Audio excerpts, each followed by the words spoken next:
पद्मिनी काकू ताबडतोब माझ्या घरातनं चालतं व्हायचं हा? चला सामान उचला आणि चालते मग चला. काय काय काय करताय पद्मिनी काकू? शांत व्हा. पद्मिनी काकू, मला तुमची मनस्थिती कळतीये. आज जे काही झालं ते तुम्हाला आवडलेलं नाहीये, पण मी खरं सांगतेय, आज जे झालं त्यात आमच्या दोघांची काहीही चूक नव्हती.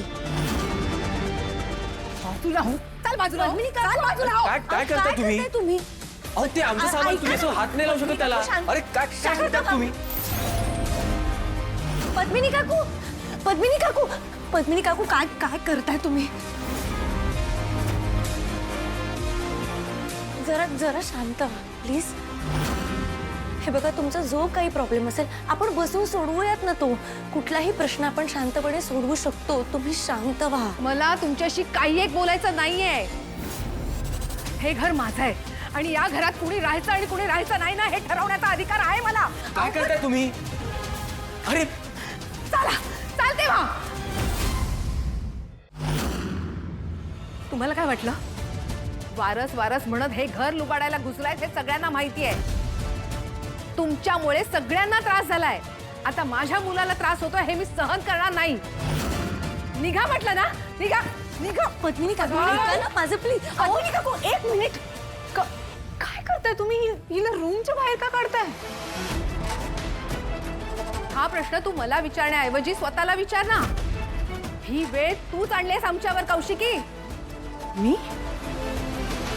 मी काय केलंय? तूच जबाबदार आहेस या सगळ्याला. या दोघांना घरात घेतलंस ना. सगळेजण सांगत होते घेऊ नकोस घरात, पण तू घेतलंच आहे ना घरात. युवराजच्या आयुष्यावर याचा काय परिणाम होईल याचा विचार नाही केलास तू. हेड ऑफ द फॅमिली म्हणवतेस ना स्वतःला. मोठी बहीणच ना युवराजची. हा, मग धाकट्या भावाच्या हक्काचा विचार कोणी करायचा? पद्मिनी काकू, तेव्हा दया काकांची तब्येत बरी नव्हती. माझ्याकडे दुसरा पर्याय नव्हता म्हणून मला हा निर्णय घ्यावा लागला. तुम्हाला माहिती आहे. बास. ह्यांच्या तब्येतीची कारणं देणं बास कर आता. अगं त्यांची काळजी मलाही आहे. मी बायको आहे ना त्यांची. अगं पण या कुटुंबाची सुद्धा काळजी आहे मला आणि म्हणूनच मी हा निर्णय घेतलाय. ह्या दोघांना मी या घरात राहून देणार नाही. तुला सांगितलेलं कळत नाही? निघ म्हटलं ना. निघ. काकू हात सोडा तिचा. हात सोडा तिचा. नाही सोडणार. काय करशील? काकू,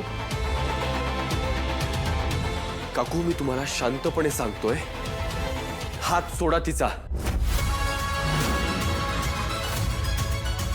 नाहीतर माझ्या तोंडून तुमचा अपमान झाला ना तर त्याला मी जबाबदार नसेल.